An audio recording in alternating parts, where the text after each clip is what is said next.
नमस्कार. मी भाऊ तोरसेकर. तुम्ही बघत आहात प्रतिपक्ष. मित्रांनो, ज्या प्रकारे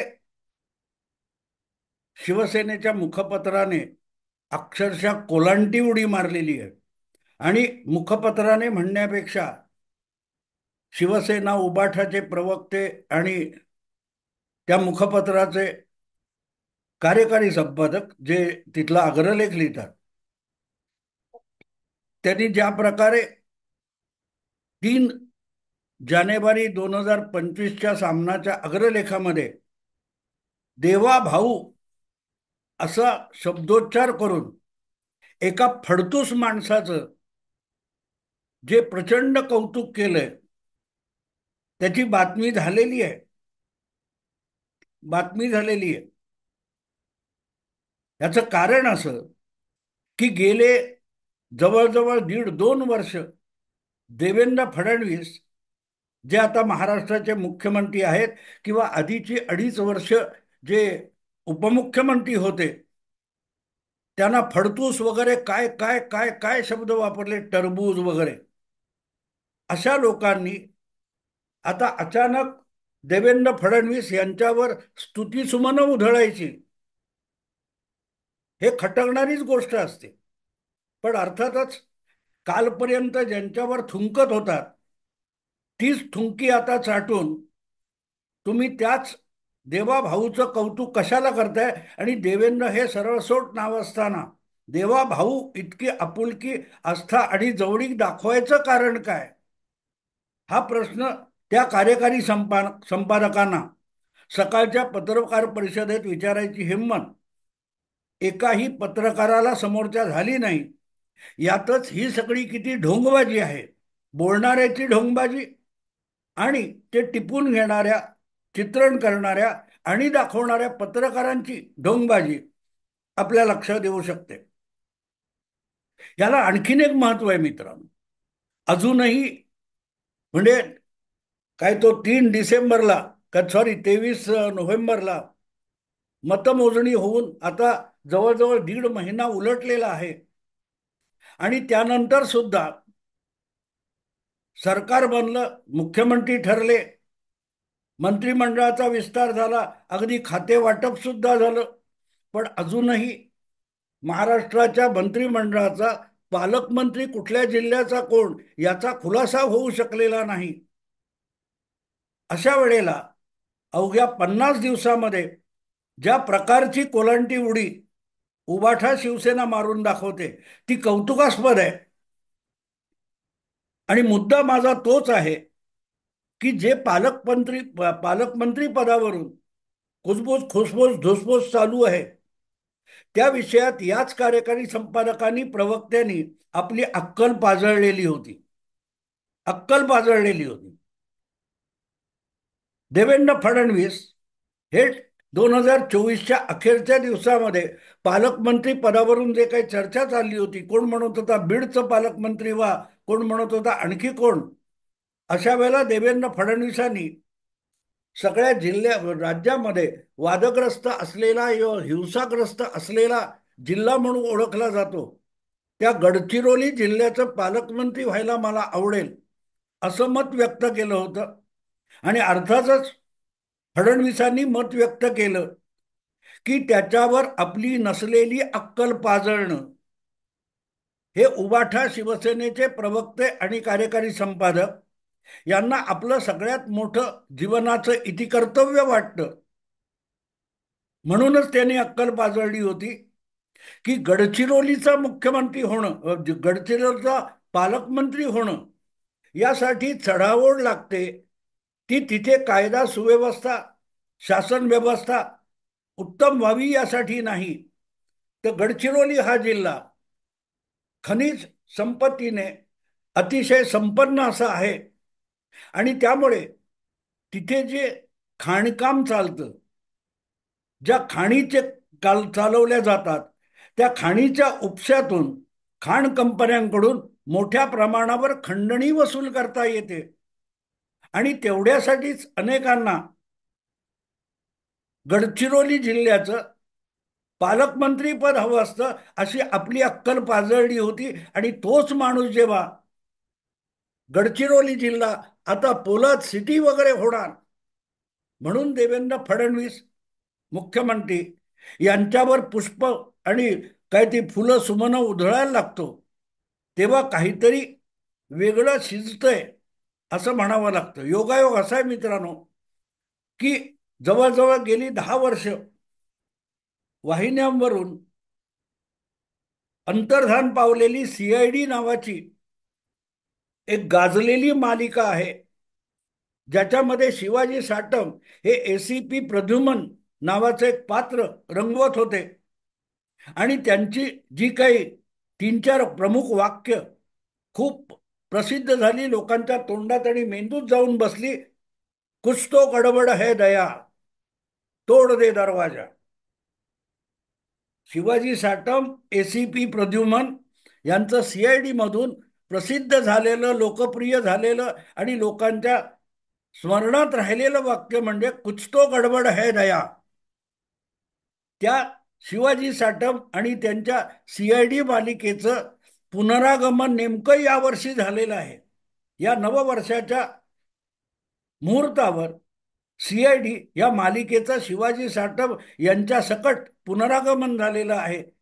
आणि म्हणून त्याची सुरुवात सामना दैनिकातून झाली की काय असं वाटतं. कुछ तो गडबड है दया. कालपर्यंत फडतूस, टरबूज, काय काय जेवढे जेवढे अपमानास्पद अपशब्द असतील, अपशब्द नुसते नाही, अपमानास्पद अपशब्द असतील, यांचा अखंड वर्षाव करणारं वर्तमानपत्र किंवा त्या पक्षाचे लोक, प्रवक्ते जर देवेंद्र फडणवीसांवर स्तुतीसुमनं उधळायला लागले असतील तर म्हणावं लागतं कुछ तो गडबड है दया. आता पुढचं तोड दे दरवाजा हे होणार का, हे मुद्दाम आपोआप जोडून येतं. कारण ते जिथे कुठे काय असेल तिथे तो एसीपी प्रद्युम्न आपल्या सहकार्याला, दयाला सांगतो तोड दे दरवाजा, कुछ तो गडबड है. आणि म्हणून हा अग्रलेख हा सडलेल्या, कुजलेल्या, नासलेल्या शिवसेना भाजप युतीच्या बंद पडलेल्या दरवाजाला लाथ मारून तो दरवाजा तोडायचा प्रयत्न आहे का, असा प्रश्न अनेकांच्या मनात आला तर नवल नाही. आणि हे सगळं अचानक झालेलं आहे.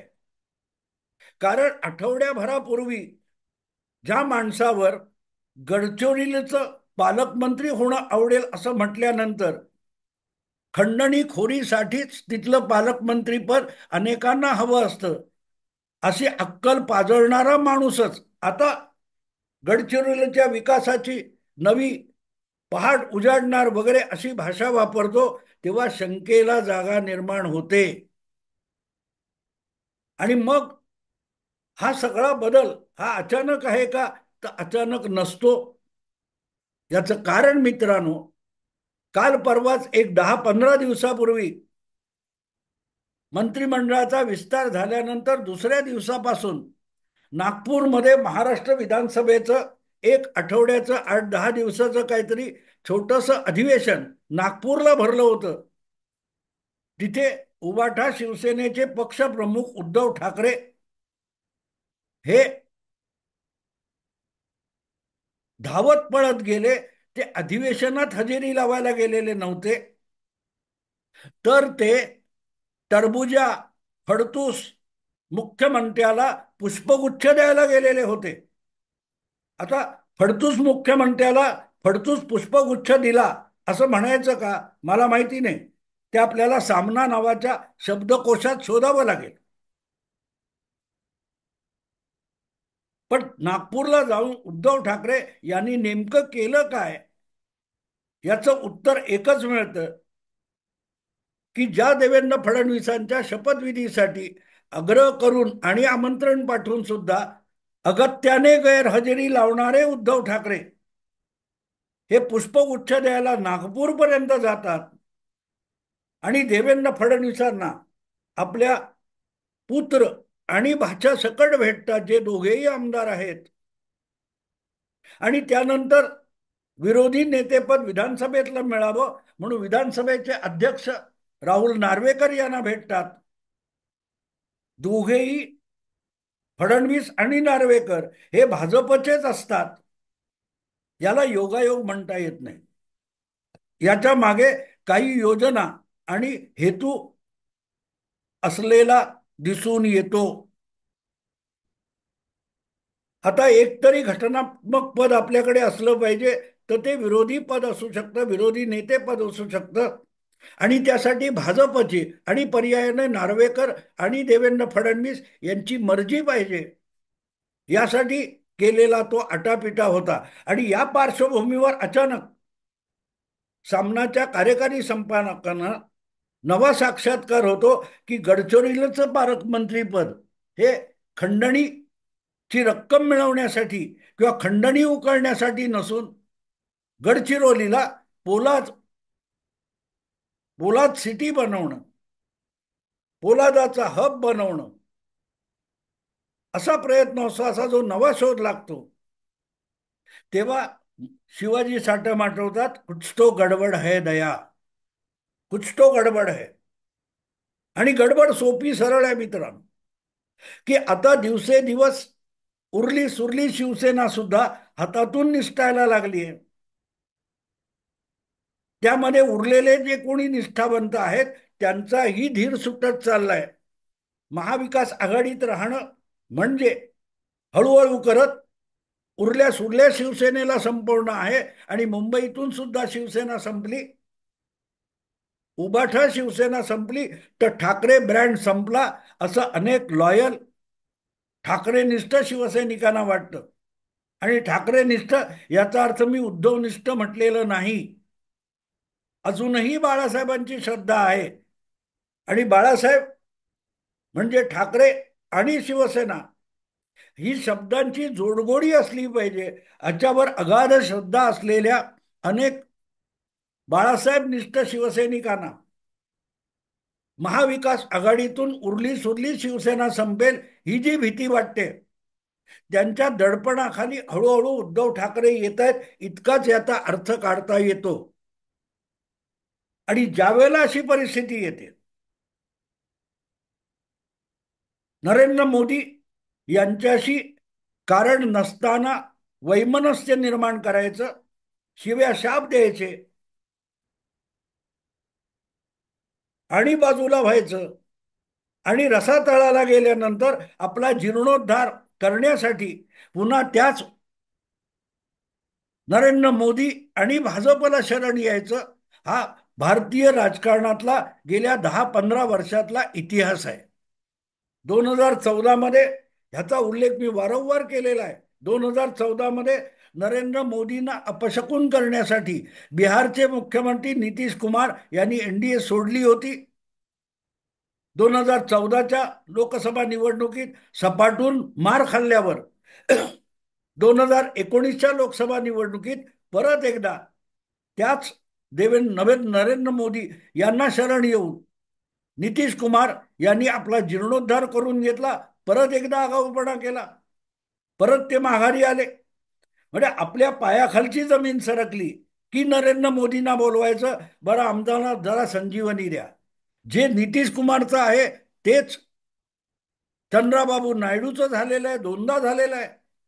आणि 2024ची निवडणूक येता येता हे दोघेही परत नरेंद्र मोदींना शरण आले, ते आपापला जीर्णोद्धार करून घेण्यासाठी.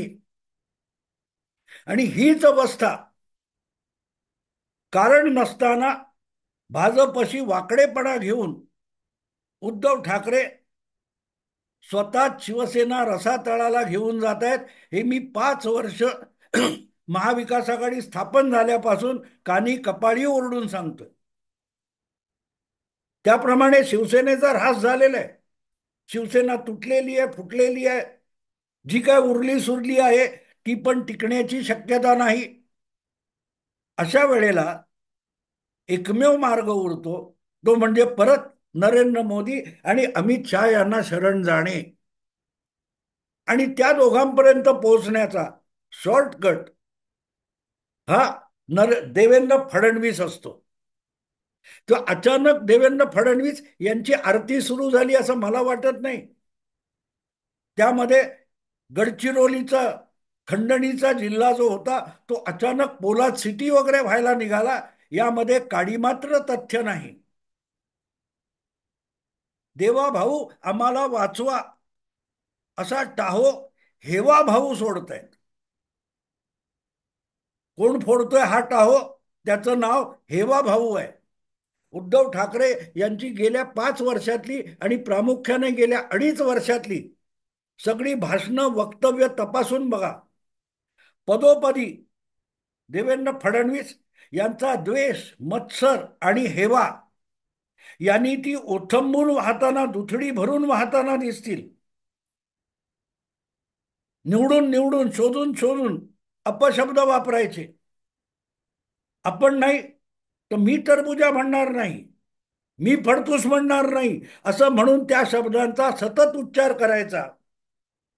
हे करणं आणि एवढं होऊन सुद्धा देवेंद्र फडणवीस जर एक उलटा शब्द, उफराटा शब्द तुमच्याबद्दल बोलत नसतील तर चित्र स्पष्ट होतं की तुम्हाला नुसता देवेंद्र फडणवीसांचा राग किंवा विरोध नाही, तुम्हाला त्या माणसाच्या कर्तृत्वाचा हेवा वाटतो. आणि म्हणून उद्धव ठाकरे हे गेल्या 5 वर्षामध्ये क्रमाक्रमाने उद्धव या नावापेक्षा हेवाराम झाले, हेवा भाऊ झाले. देवेंद्र फडणवीसांचा काम द्वेष करणारा हा एक राजकीय नेता आता आपला पक्ष संपुष्टात येण्याच्या भीतीने इतका गडबडलेला आहे की तो देवा भाऊला साकडं घालतोय की आम्हाला वाचवा. कारण एक गोष्ट सरळ आहे, अमित शहा आणि नरेंद्र मोदी यांच्याकडे जाऊन साकडं घालण्या इतकी सुद्धा विश्वासार्हता उद्धव ठाकरेंची शिल्लक राहिलेली नाही. आणि म्हणून परत एकदा तिथे जाण्यासाठी देवेंद्र फडणवीस हा एकमेव मार्ग शिल्लक आहे. आणि त्याच कारणास्तव पुष्पगुच्छ द्यायला हे नागपूरपर्यंत धावले.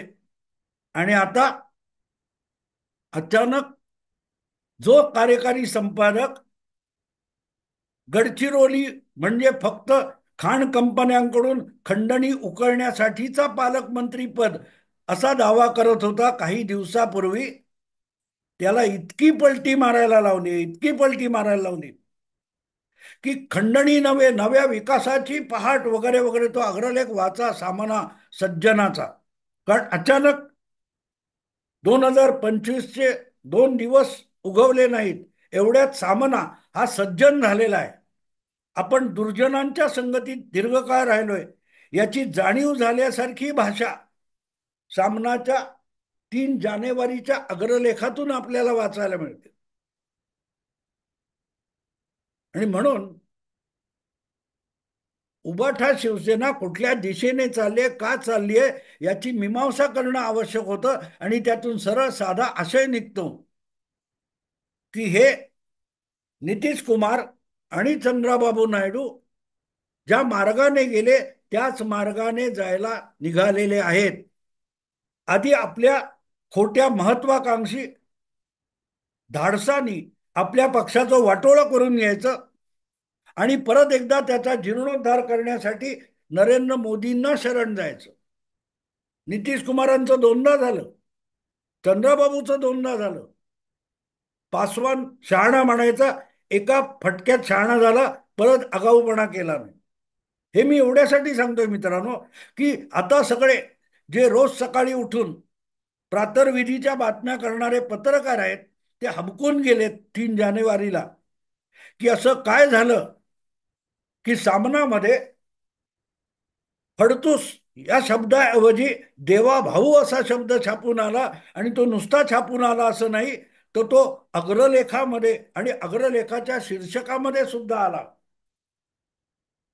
तर तो फडतूस माणसाला देवा भाऊ बनवण्यापर्यंत जायची वेळ आली. ती वेळ आली आहे, त्याचं नाव सुद्धा बदललंय, त्याचं नाव आहे हेवा भाऊ. प्रत्येकाचा हेवा करायचा. आणि त्यात देखील देवा भाऊचं कौतुक करताना एकनाथ शिंदे जे आधी गडचिरोलीचे पालकमंत्री होते, त्यांच्यावर लाथा झाडण्याची हौस गेलेली नाही. फरक तेवढाच पडलेला नाही. विधानसभा निकालानंतर मिंदे हा शब्द गायब झाला सामनातून आणि त्याच्या जागी शिंदे हा शब्द यायला लागला. अचानक मिंदे हे परत शिंदे कसे झाले, हा प्रश्नही आपल्या पत्रकारांना पडत नाही. इतके आपले पत्रकार बुद्धिमान आहेत की विधानसभा निवडणुकीत असं काय घडलं की मिंदे हा शिंदे झाला आणि फडतूस टरबुजा हा देवाभाऊ झाला. कुछ तो गडबड आहे दया, तोड दे दरवाजा. फक्त पुढचं वाक्य उघडपणे अजून बोललं जात नाहीये, पण त्या वाक्याच्या उच्चाराची प्रॅक्टिस चालू आहे, एवढं मी नक्की सांगू शकतो. आत्ता थांबतो. आवडलं लाईक करा, शेअर करा आणि प्रतिपक्षाला सबस्क्राईब करा. नमस्कार.